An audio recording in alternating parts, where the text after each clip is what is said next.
Mahilig ako sa mga bagay na customized. Para sa akin, isa ito sa mga tinatawag na form of expression. Nagtatatak ako ng sariling t-shirt. Nagpapatahi din ako ng pantalon para customize talaga para sa akin. Hindi lang sa mga bagay na sinusuot, pati na din sa mga bagay na ginagamit ko araw-araw.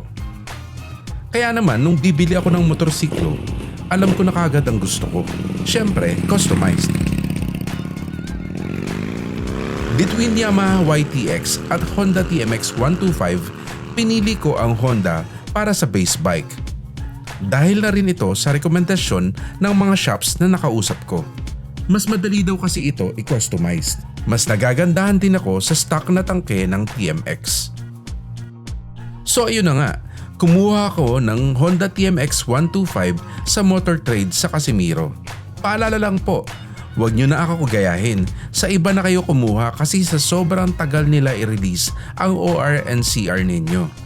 Sa pagpili naman ng shop, maraming factors yung kinonsider ko.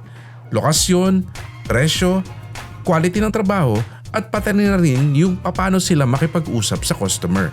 Natira sa listahan ko ay ang swabs. Eto na nga, dinala ko na sa swabs ang motor ko para ipa-customize. Alas 9 ng umaga sinimulan ito baklasin.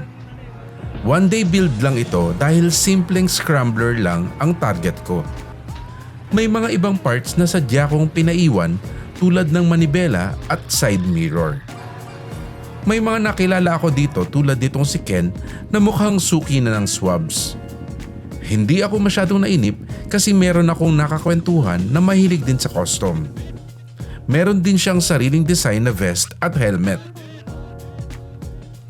Dumaan na ang tanghalian. Siyempre nagutom ako. Hahanap sana ako ng karinderya pero meron daw pala silang coffee shop sa swabs. Nag-order ako ng tapsilog. Aba, maganda yung cafe kahit medyo maliit lang.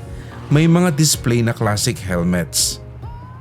Yung mismong food, meron pang presentation.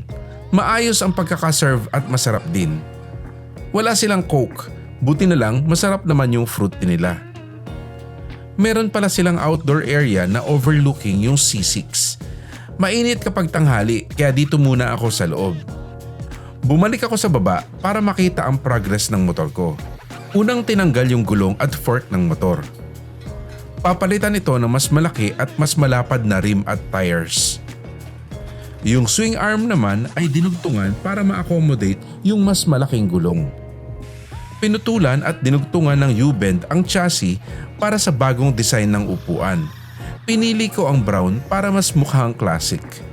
Siyempre para kumpleto ang classic look, pinalitan na din ang headlight, taillight at signal light. Alam ko itatanong ninyo magkano inabot. Umabot ang gastos ko sa kulang-kulang 28,000 pesos. Siyempre hindi ko napapatagalin. Alam ko naman ang gusto ng viewers yung reveal ng custom na motor ko.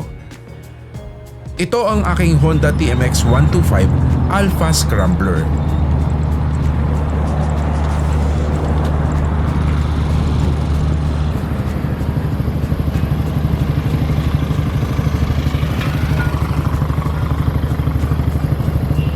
Gusto ko sana bigyan ng pangalan itong motor ko. Ano ang masuggest nyo? Comment lang kayo.